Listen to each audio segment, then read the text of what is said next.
I live in Australia, and I was 9 years old when this happened. I was very tiny and thin, typical of the girls in my family. One day, a friend invited me over to play with her new toy kitchen set. Her name was Bethany, and I haven't spoken to her in years. She lived in a complex of rented units with her parents, who were both nurses. They were at work, so it was just Bethany and I. We got into a fight around lunchtime. I can't even remember what it was actually about. But I ran out of her house and out of the complex unit onto the street. Being 9, I had no idea where I was or how to even get home. I began walking in hope of finding someone who could help me. About 5 blocks from Bethany's house, I came across a man in his front yard. He had a bull terrier on a chain near him. My parents used to breed these dogs, so I had always been around big and muscular dogs like pit bulls.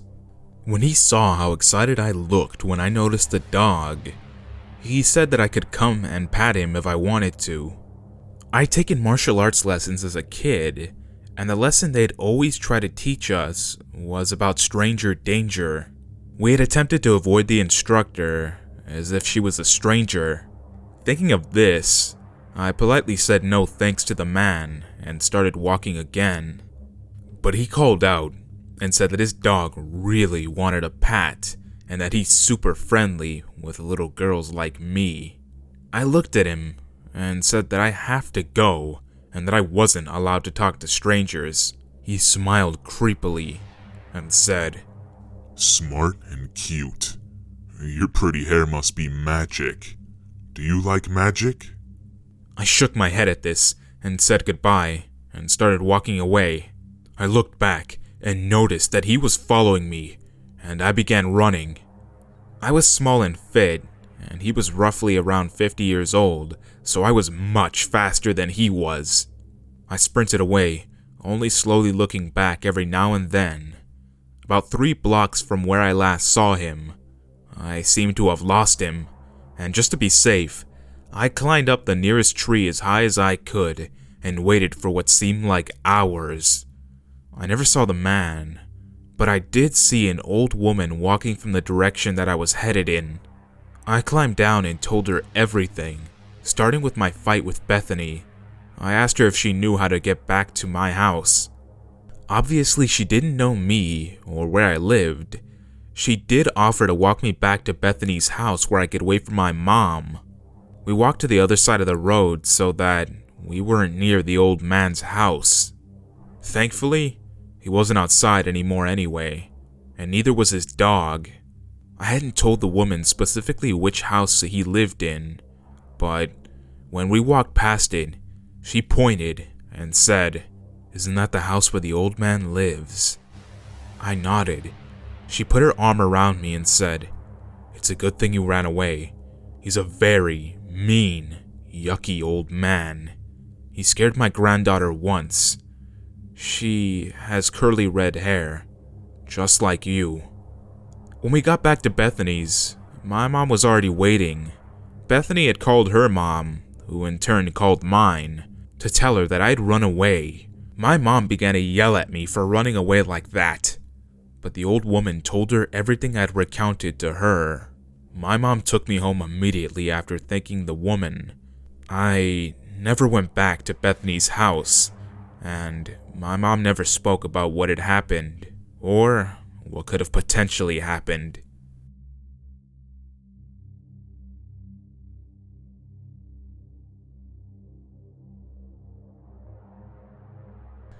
So I work at Disneyland's California Adventure in Bugs Land. We've always said that Bugs Land is haunted, especially the theater.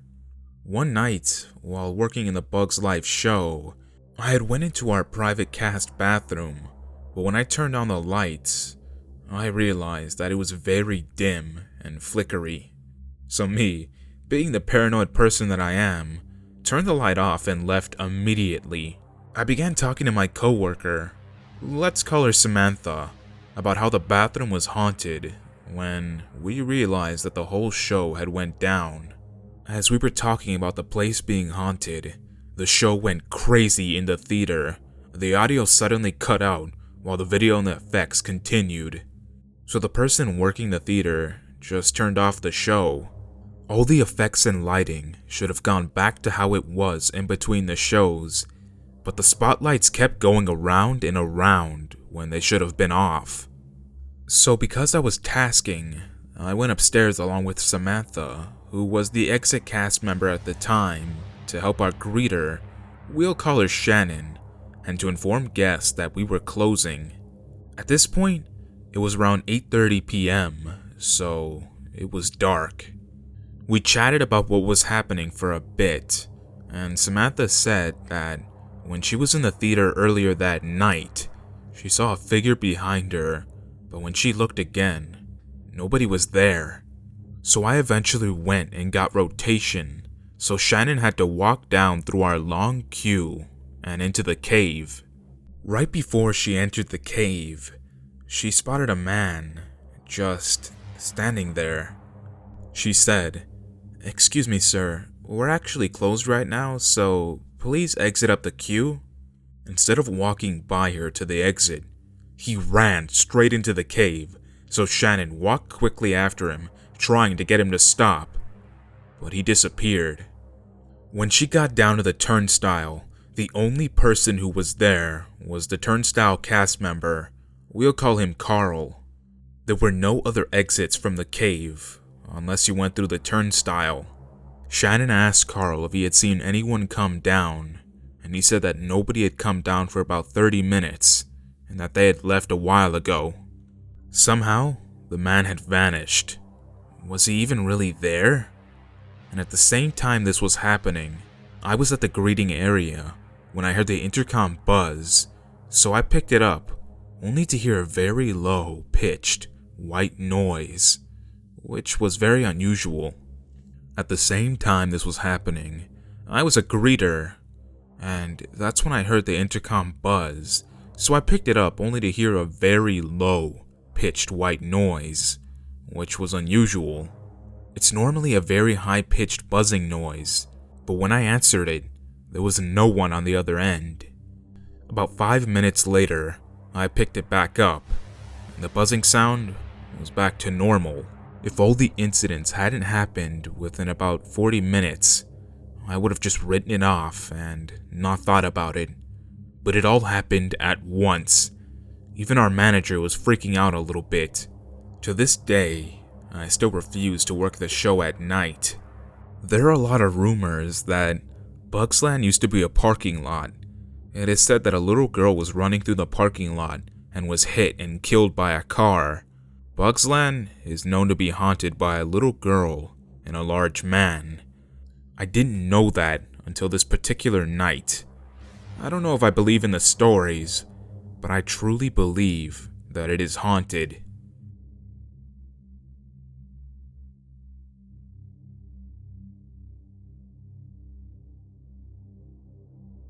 This took place around the summer of 2014. I just finished my first year of high school, and me, my stepmom, and my little sister decided to go to the community swim at our local community center for the day. So we had fun splashing around and seeing who could beat who in a race on the other side of the pool. Eventually, it got late, and the pool was going to close soon since most of the lifeguards and staff had already left. Now, I was sitting and waiting for my stepmom and sister to finish getting changed so we could leave. That's when I caught a glimpse of a man sitting on the couches just down the hall on the other side of the center. He looked to be around 60-ish and wouldn't stop staring at me.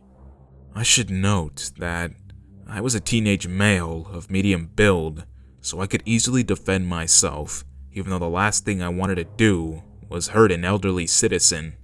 He eventually got up and slowly made his way to where I was sitting, and he sat facing me and said, "Hello."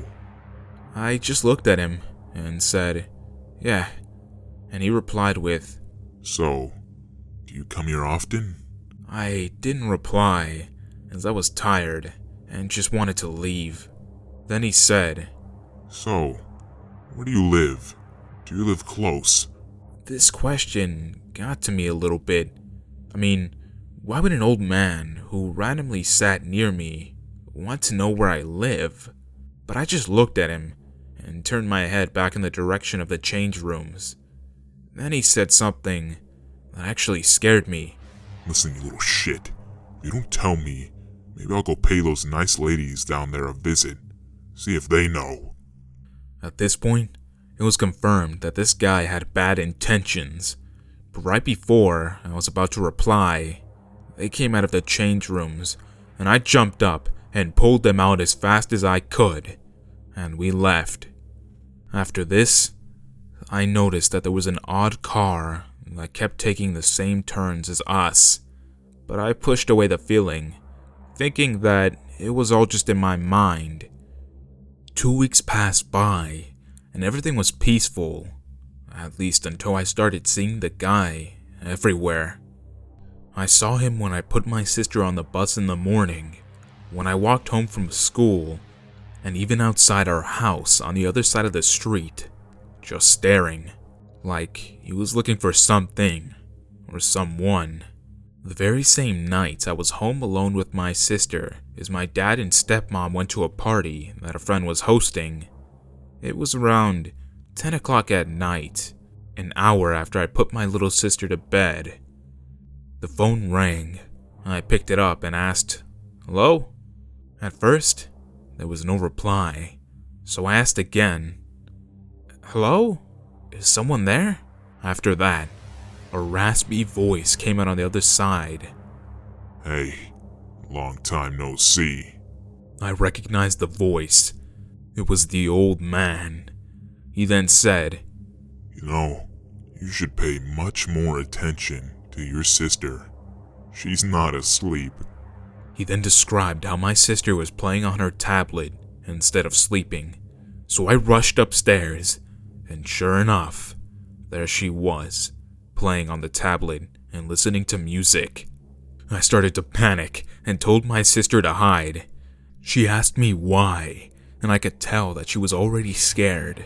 I didn't want to make things worse, so I grabbed one of my dad's baseball bats and searched the house and locked all the doors and sat in the living room. Then I could hear tapping, like fingers hitting glass. I slowly turned my head to each window in the living room. I saw nothing but pitch black darkness. Then the phone rang again. I picked it up, and all I could say was "asshole." Then he cut me off and said, You should look out the window again. So I got up, cupped my hands so I could see out the window, and there, standing right in front of the glass on the other side of the window, was the old man, a smile wide on his lips. At this point, I was freaking out. I closed my eyes for a second, but when I opened them again, he was gone. I thought I would take this opportunity to call the cops, like I should have done in the first place. The 911 operator told me to stay on the line while they sent some officers to our address. So I went to hide with my sister. I made sure I turned off all the lights so nobody could see inside, and everything felt quiet. It was like one of those scenes in a horror movie, right before someone gets attacked out of nowhere. My sister started to cry, and I had to cover her mouth so she would stop making noise.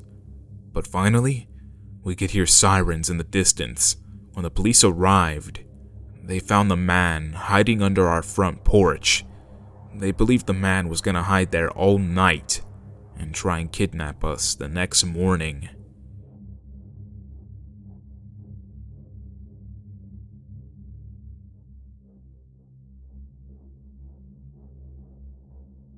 I was at my girlfriend's house a few weeks ago. We'll call her Lauren. We were in her living room watching TV really loudly because her parents weren't home. You can guess why I was there. About halfway through the movie, we heard someone knock on the door.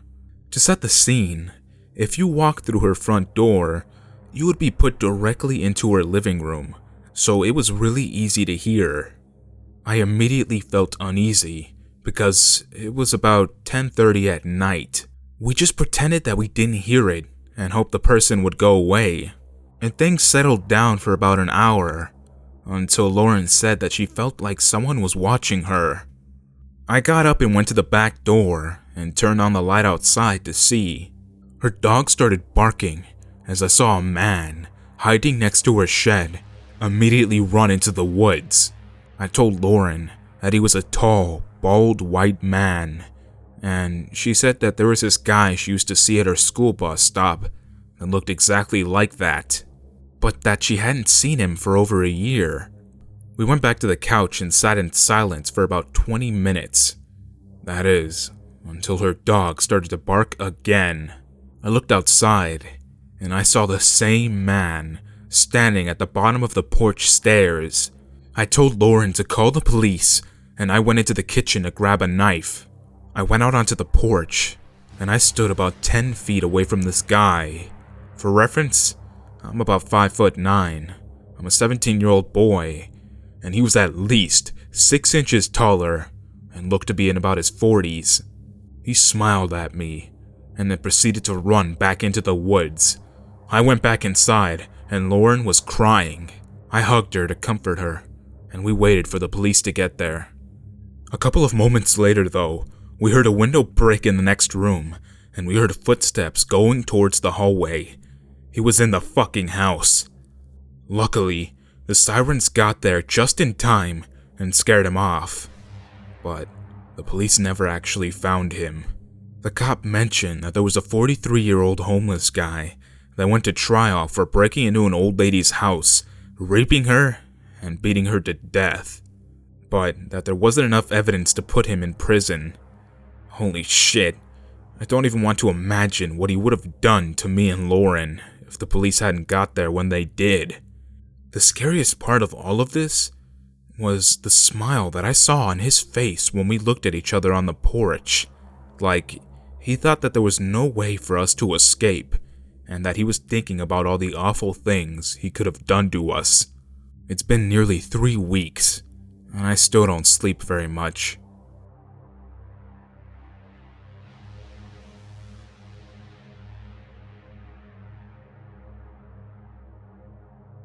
So this was a story that happened about 4 years ago.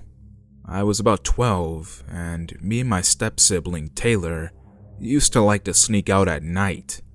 We were young and craved adrenaline, so about once a week, we would head out and walk around, usually just going to a nearby park. We made sure to bring knives and flashlights, as well as a paracord bracelet, just in case. We were on the swings, talking about a dead teacher of hers. Taylor was obviously sad, so I was just trying to comfort her, not paying attention to our surroundings. When I heard laughing from behind her, it sounded like it came from a few 20-year-old guys. Luckily, it all sounded from the same area. I whispered to Taylor that we should leave, because it sounded like they were getting closer. We held our knives and quickly ran out of the park, not turning on our flashlights, hoping that they wouldn't notice because not a single part of the park was illuminated. We were about to head home, but being a dumb boy, I convinced Taylor that we should go back. I was still energetic and just chalked it all up to my imagination. Taylor didn't hear the laughs anyway. We walked past a few houses and back to the swings. I was about to sit on one when a flashlight was shown at us from the opposite direction from before. It also seemed like headlights of a car were coming from a break in the houses. They were quickly shut off, being replaced by another flashlight. For a moment, we froze, debating whether or not they were the cops. I forced Taylor to take a step back and stay behind me. She was a year younger and a good 30 pounds lighter. They approached us, but I wasn't too scared yet, till one of the guys shouted at us. "Come here. It's okay." When we stepped back, he shouted, "Just stay still." He was now on a raised hill, 20 or so feet away from us. When he stopped, I would have yelled for him to back off and that I had a weapon, but I couldn't speak. The other person caught up to the first guy and just stared at us. I don't know how long it was, but they started talking to each other, laughing a bit. I couldn't hear what they were saying. I was just trying to get farther back from them. Now, I don't know why this happened, but they turned around quickly and shouted, "Shit!" turning off their flashlights and bolting towards their car. Taylor grabbed my hand and pulled me into a sprint out of the park. We didn't stop till we were by the streets that were very well lit. Without a word, we started walking home, clutching our knives as we began to calm down. That's when a car passed on the road, very slowly, then stopped right in front of us. But they were on the other side of the road. If they weren't, I would have began running again. But we stayed still, not taking our eyes off the car. That's when one of the doors opened just a crack for a few moments before closing again, and then the car sped off. Me and Taylor ran the rest of the way home, not getting any sleep that night. To this day, I don't know if they were older teens playing a prank on us, or if they had truly bad intentions. I'm just glad we're both safe.